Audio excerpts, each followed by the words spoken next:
Hi, everybody. This is Michael Silber, Event Director for Power and Utilities Australia, with our continuing series of podcasts. Today we'll be speaking to Navin Subash, who's a product line manager for GE Australia. How are you, Navin? Hey, I'm good, Michael. Thank you. How are you? I'm really well. Thanks for joining us, and thank you for agreeing to present in the Generation Theater at our conference. I'd like to, for this podcast, ask you a little bit about, it's really focused around your white paper, but can you explain, to begin with, why grid load measures can no longer depend on forecasted supply and demand? Sure. And that's an interesting question to the heart of the issues that are being faced here in Australia. So, the grid is no longer made up of traditional base-loaded power generation sources. Mm-hmm. There's now a mix of solar, wind, gas, coal-fired stations, and even storage solutions. So it's quite a mix of technologies. And particularly with the increasing uptake of renewable energy sources, such as wind and solar, the main source of power generation is no longer dispatchable all the time in a continuous basis. And it's also weather dependent, which makes it intermittent in nature. Mm-hmm. And we all know how hard it is to forecast weather conditions these days. And as a result, it's harder for a grid operator to forecast supply and demand curves due to the dependency of renewable energy sources on the grid, which are very weather dependent, right? Mm-hmm. So that's why we're seeing a lot more need for flexible, dispatchable solutions to support the grid in that sense, purely because it's getting harder for grid operators to forecast supply and demand, especially longer term. Yeah, that's a really interesting point. And of course, that issue is going to become even more relevant as the energy mix changes over the next 5 to 10 years. And of course, solar, I suppose large-scale solar is now the fastest growing form of renewable. So what do you think, with all of that said, what the energy mix will look like over the next 5 to 10 years here in Australia? Yeah, and that's exactly right. We're seeing quite a shift and transition towards renewable energy and predominantly solar in certain areas of the east coast of Australia and wind in others. And even in Western Australia, that we're seeing a lot more uptake of renewable energy as well. Mm-hmm. But to that point, the energy mix already consists of relatively high levels of renewable energy, especially on the east coast of Australia. And to your point, with the increasing uptake in renewable energy, base-loaded generation such as coal and gas-fired stations will be further displaced by renewable energy sources. So in the near term, within the 5 to 10 year time frame, we see a lot more need for flexible, dispatchable, fast start solutions, right? And dispatchable being solutions that are capable to come online upon demand and not necessarily intermittent or weather dependent, right? So in that time frame, we see a lot more demand for grid firming solutions. It may be gas-fired solutions, peaking generation, fast start solutions, things like pumped hydro systems, and also battery energy storage systems, which are becoming more commonly the go-to solution. Now, with some of these solutions, there's a bit more work to be done to take them down the cost curve before they can be standalone solutions. So in the near term, there's a lot more need for gas-fired peaking solutions or pumped hydro systems. But generally, these solutions take a bit longer to implement, and hence why the interim solution will probably be peaking fast start solutions. Yeah, I know in your white paper you talk a little bit about the South Australian case study. Can you tell us a little bit about what that case study tells us about the impact of renewables on the grid and on generation in particular? Yeah, sure.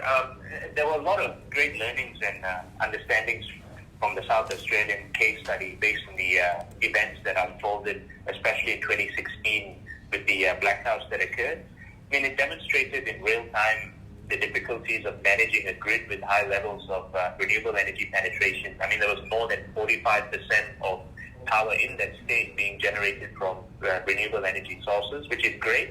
But as a result, we learned of a lot of the precautions that needed to be taken into account to maintain system security and reliability under such operating conditions. So aspects, and things such as managing the system strength, handling a higher rate of change of frequency, inertia contribution services, and also governor response requirements of both existing and new power generation sources, and also understanding how these renewable energy sources, particularly wind generation, would react on the grid under such events were all great learnings.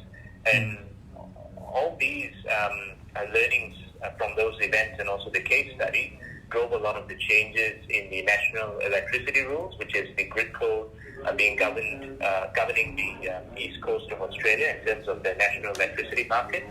And it's also driven some of the governing changes in the wholesale market dispatch strategy. For example, moving towards a 5-minute settlement market from a 30-minute settlement market, right? And furthermore, it also drove a lot of changes in mindset and strategies that need to be deployed and adopted to manage a grid with high levels of renewable energy. Things like synchronous condensing systems in areas of low system strength are more in demand now. A lot more need for fast start, flexible technologies to handle higher rates of frequency changes on the grid. So all these requirements reaffirmed the need for such grid firming solutions, especially on a grid with high renewable energy power generation sources. And reflecting on that, at GE, since we've got a global install base, this also reflects true in countries like Ireland and states like California, where we've already had a lot of lessons learned that we could adopt and apply in country here in Australia. Yeah, that's I really appreciate that. Speaking of South Australia, how much do you personally feel that the blackouts in 2016 were a result of renewable energy or intermittent energy, and how much do you think was just purely weather related?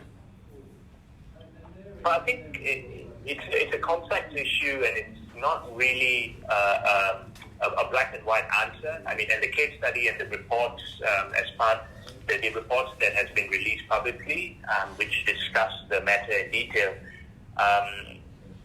point to quite a few issues that occurred on the grid in a cascading manner all at once. One being the weather was not in favor for some of the transmission lines, which actually experienced a complete failure, and hence causing an overload of the interconnection system between the states, in which caused the South Australian system to be islanded.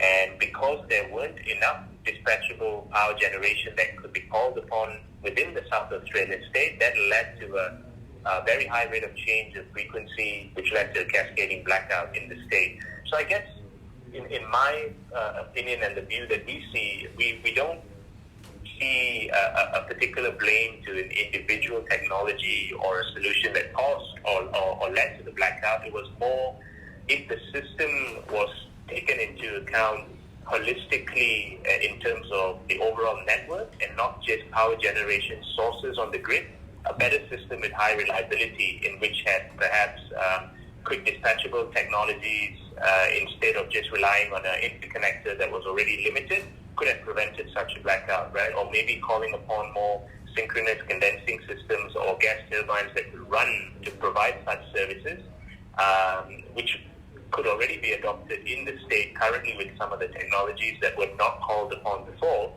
could have maybe delayed or even avoided the complete blackout per se. So it's a very complex study, but as a result of it, we notice and realize more demand for some of the GE technologies like the aeroderivative gas turbines, which fit this grid firming criteria that have been employed as a result of what happened in 2016 and have helped supported the grid in actual fact leading up to today. So, yeah. Yeah, that's great. Really appreciate the insight. And just a final question, can you just give us a bit of a taste of what our audience will hear during your presentation in the Generation Theatre?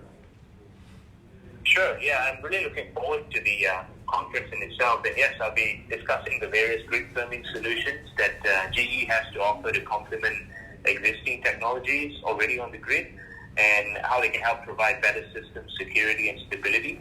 I'll also talk a bit more in detail about what are some of the key criteria that defines a grid firming plant that is designed for such grid firming applications to support a grid with high renewable energy penetration.